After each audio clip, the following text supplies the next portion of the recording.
Senhora deputada, senhores deputados,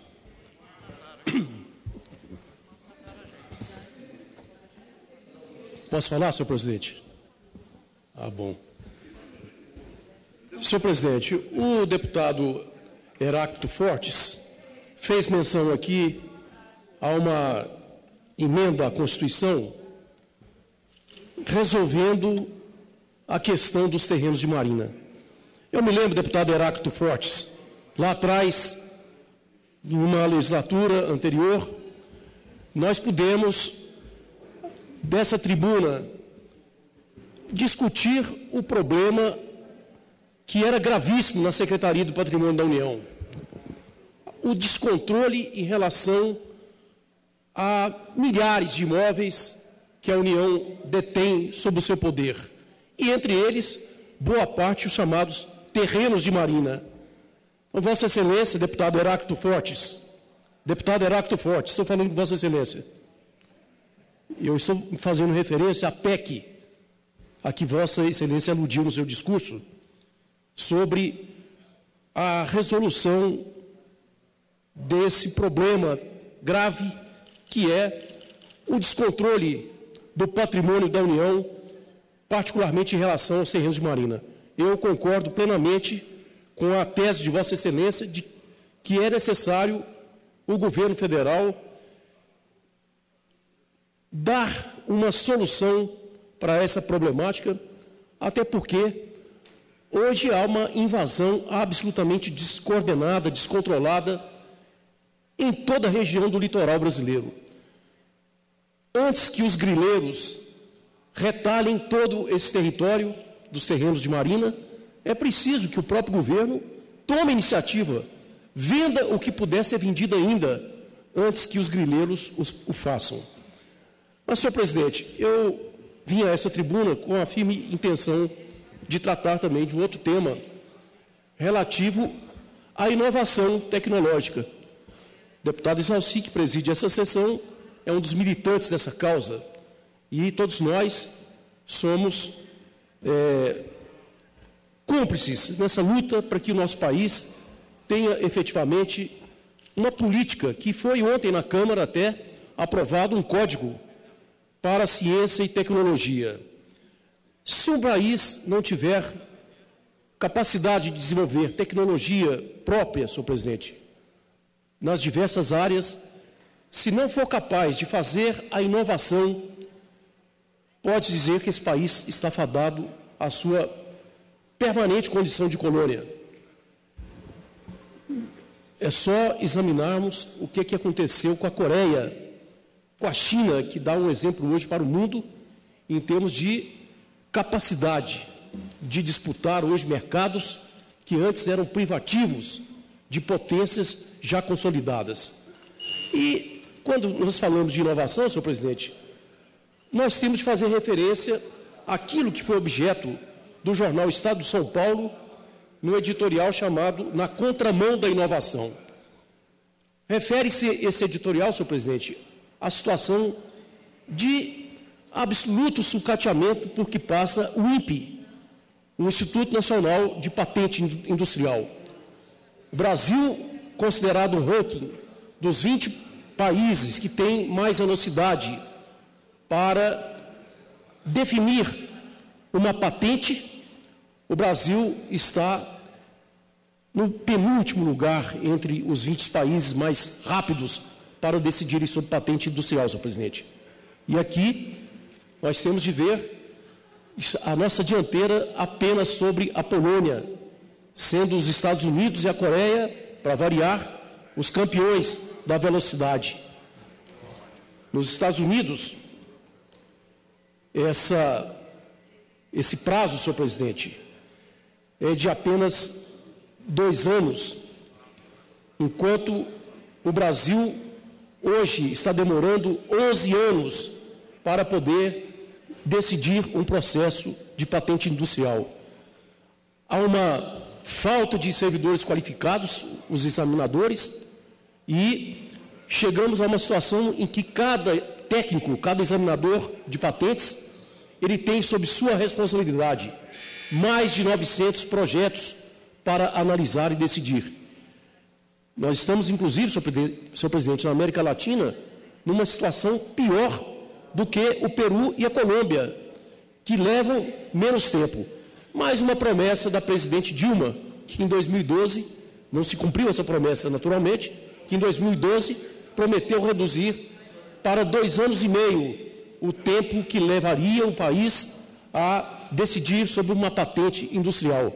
Infelizmente, ano após ano, nós já tivemos 6 anos como período médio para a liberação de uma patente. Infelizmente, hoje, esse período que nós levamos é exatamente de 11 anos. Então, eu queria pedir para transcrever nos anais da Casa, senhor presidente, essa importante avaliação, esse editorial do jornal Estado de São Paulo, que diz respeito ao futuro do país, ou nós temos capacidade de desenvolver tecnologia própria, gerando as patentes, e há casos de patentes, senhor presidente, que desde 2007 estão dormitando nas gavetas, e claro que na área principalmente de software, na área da indústria de TI, essas patentes, ou esses produtos, ou essas descobertas, invenções, acabam se tornando absolutamente obsoletas, em razão da velocidade com que o conhecimento se desenvolve nessa área. Por último, senhor presidente, aproveitando a generosidade de Vossa Excelência, eu gostaria de chamar a atenção para uma situação também aqui do Distrito Federal, que é um problema do país inteiro, em relação à gestão de resíduos sólidos. O Correio Brasiliense, a quem eu queria cumprimentar aqui, vem fazendo uma série de matérias a respeito dos lixões a céu aberto que temos país afora, a despeito de uma lei que foi aprovada por esse Congresso, impondo até o ano 2014 a data limite para que o país inteiro, para que todos os municípios encerrassem os seus lixões a céu aberto e dessem seguimento a uma política de reciclagem de materiais que pudessem vir a ser reaproveitados na indústria. Infelizmente, senhor presidente, o que nós temos agora é o Senado da República, pressionado que foi pelos prefeitos, já que apenas 50% tomaram as iniciativas no sentido de concluir, de encerrar a atividade desses lixões, apenas 50% conseguiram fazer algum movimento nessa direção. E agora o Senado apresenta o projeto de lei que chegará a essa casa, estendendo o prazo até o ano de 2020, para que essa infâmia chamada lixão a céu aberto, da qual, senhor presidente, Brasília, tristemente, é o campeão.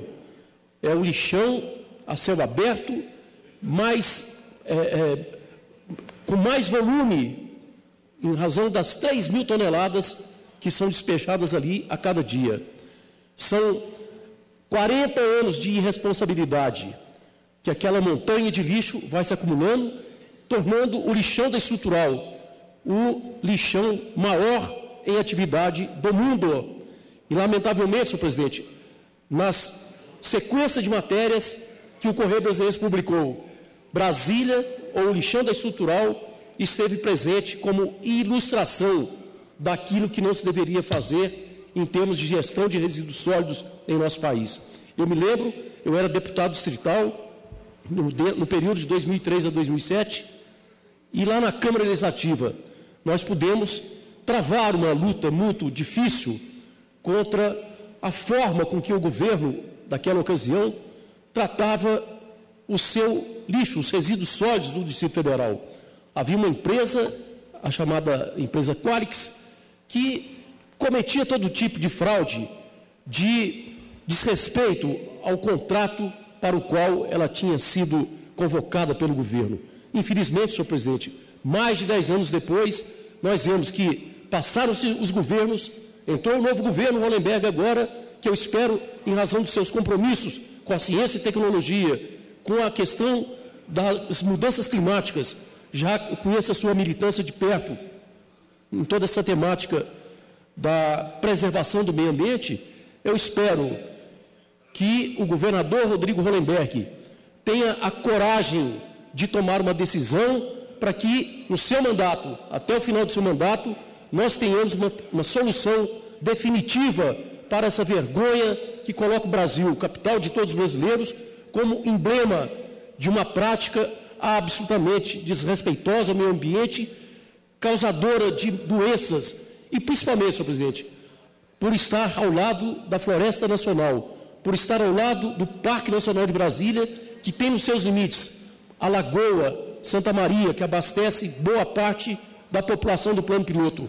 Nós já percebemos a infiltração de chorume, de elementos altamente contaminosos para o lençol freático daquela região, senhor presidente. Então, espero, faça esse repto ao governador Rodrigo Hollenberg, para que, no seu mandato, ele dê uma solução definitiva para essa situação de calamidade que nós temos na questão dos resíduos sólidos em Brasília, senhor presidente. Obrigado.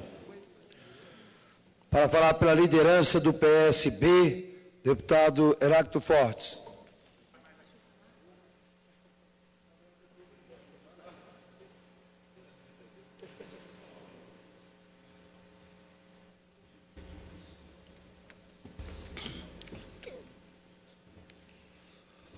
Senhor presidente,